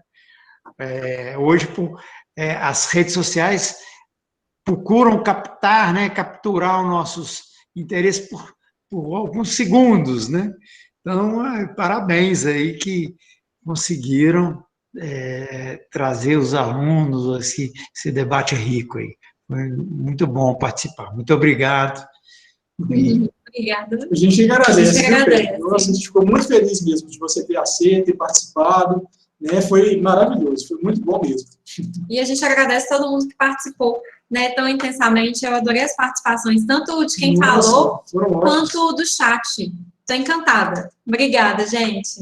Então é isso, gente. Então, um grande abraço para vocês. Um grande abraço, Pepe, mais uma vez. Muito Professor obrigado. Renato também. Professor Renato. Todo mundo. Todos que participaram, né? As participações foram excelentes, né? E foi muito bom mesmo, gente. Então, bom final de semana aí para vocês. E é isso aí. Então, até mais, gente. Valeu. Até mais. Tchau, Clarissa. Elisângela, Bruna, Laira. Professora. Tchau, boa noite, foi maravilhoso. Boa noite. Oi, Júlio. Eu não consegui tirar print aqui do formulário para enviar. Eu acreditei que teria uma opção de salvar, de enviar uma cópia para o e-mail. Tem alguma outra forma ou só envio novamente? Não aparece a opção. Não sei como que aparece. Você consegue me enviar pelo Google Classroom, Júlio? Bom, eu vou enviar uma outra resposta, então. Isso. Se puder, a Laira também, que está com problema, Como é que também, enviar outra resposta. E aí consegue tirar o print. Porque ele mandou e não tinha tirado o print. Ele achou que ia tirar o print depois. Entendi. Fiquei com medo de duplicar o seu trabalho, mas... Não tem problema. Não pode assinar. É melhor, porque aí... essa lista de chamadas, ela nem vem para mim, não. Ela vai para o pessoal do ECOS, porque vocês vão receber horas complementares referentes ao debate, então ela vai para o ProEx.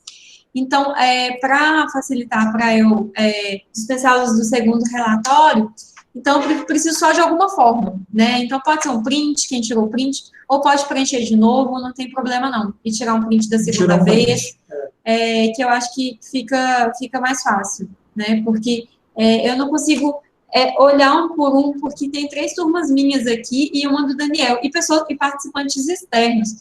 Então, eu não consigo conferir todo mundo, mas então, você me mandando um print ou o documento também, postando no Classroom, tirou foto, aí o William tirou foto, maravilhoso. Pode ser foto também, viu, Laila? Qualquer forma de comprovar já tá bom, tá bom? Ok, obrigado. Por nada. Obrigada pela participação, gente. Eu gostei muito, de verdade. Tá bom? Deixa eu encerrar aqui a gravação. Isso.